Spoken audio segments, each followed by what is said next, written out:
This is a hefty one, so I better get right to it. Star Wars Transformers crossovers Darth Vader to Star Destroyer. But hold on now, this is a quad changer. 4 modes in one, 2 vehicles and 2 mechs. So not only do you get the big bad man himself, you also get Anakin, who changes into a Jedi Star Cruiser.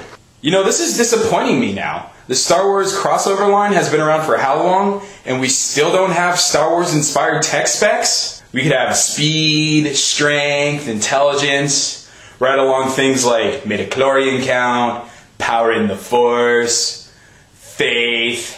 Oh well, at least we still get the smooth sounds of James Earl Jones. What is thy bidding, my master?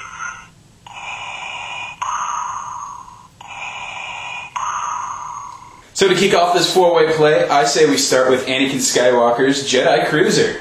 Not to cross over in different franchises, but as George Takei would say, oh my. This is magnificent! Oh my god! Are we sure this is Star Wars crossovers? I can't emphasize this enough, but my god, this thing is huge! I don't have a ruler, unfortunately, but from the tip of the ship all the way to the engine blocks, this thing is as long as my arm!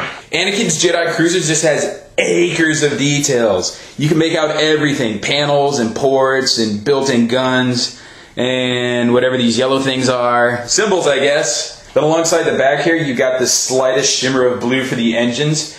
Besides the arms jutting out of the side, which is a dead giveaway, and the slight mistransformation problem I got alongside the bottom here, even the bottom side is completely covered.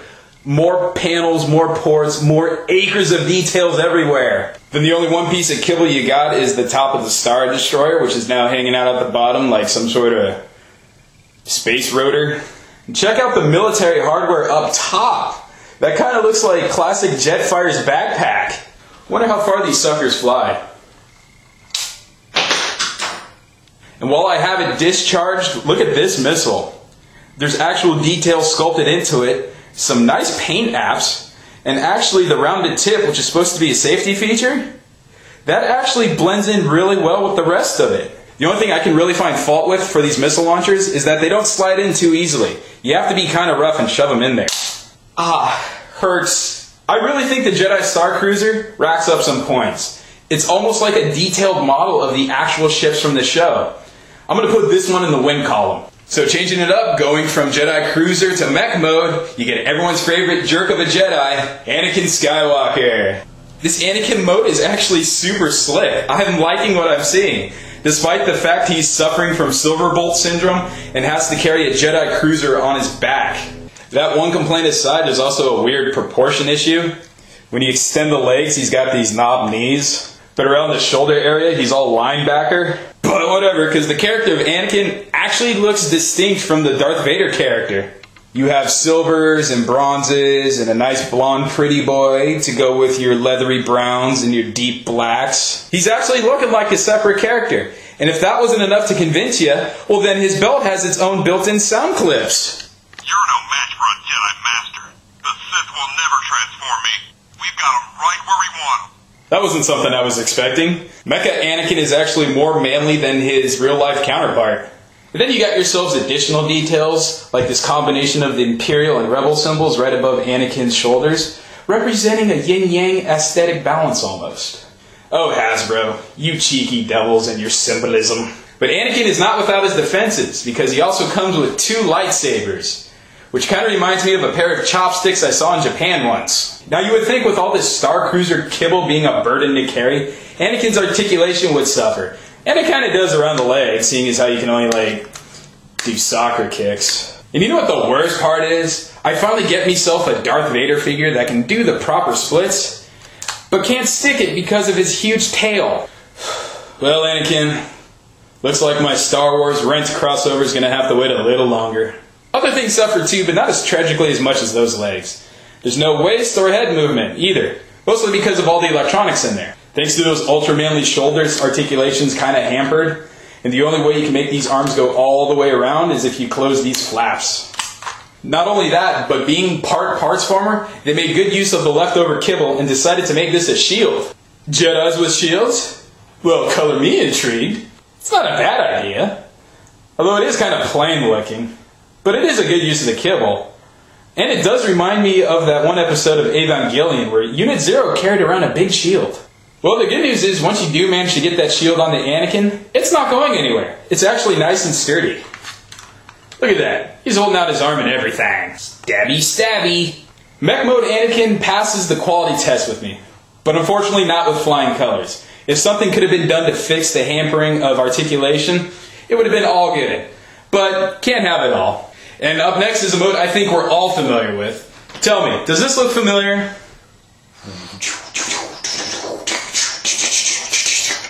That's right, folks, Star Destroyer mode. And this is amazing how much different it is from the Jedi Star Cruiser.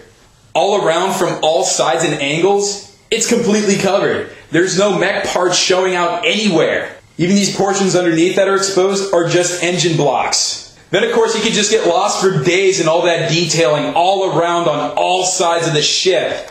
From all angles. Everywhere. It's freaking everywhere. You're going to spend days just picking out the different details and comparing it to the high-def Blu-ray movies. And best of all, it still has features you can play with in this mode. Namely the missile launcher, which is now alongside the bottom. You know, I wanted to save this particular feature of the missile launcher until I got to the Star Destroyer mode, but the Jedi lightsabers also double as missiles. Oh my god. I cannot even begin to explain how cool it is having the lightsabers not only be melee weapons, but double as missiles. Think of it this way, guys and gals. How awesome would the third movie have been if Anakin Skywalker quit the Jedi Order by firing his lightsabers at the Jedi home planet? Hey, Obi-Wan, I quit! Take that, younglings! Something else you can do, but I'm not quite sure I've done right, is also activate sounds. You're no match for a Jedi Master. The Sith will never transform me. And now for the moment you've all been waiting for, the final reveal. Sing along with me now.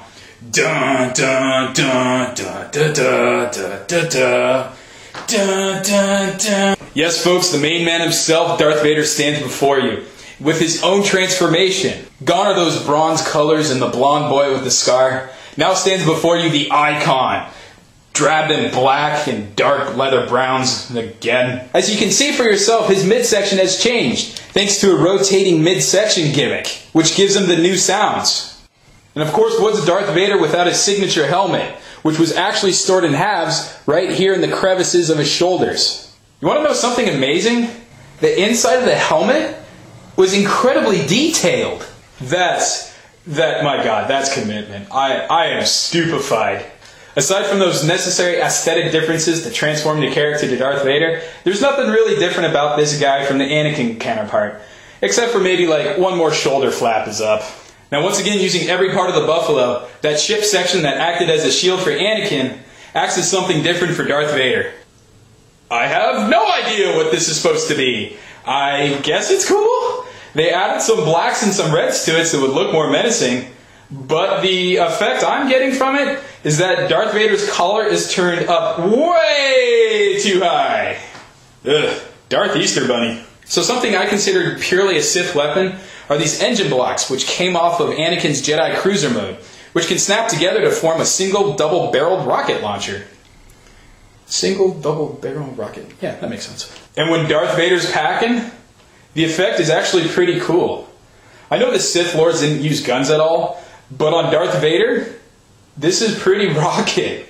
But of course, no iconic character like Darth Vader is complete without their lightsaber. Or, in this case, a flaming sword. Wow, that's a hateful sword! What is thy bidding, my master? Oh, silly Darth Vader. That's not a lightsaber.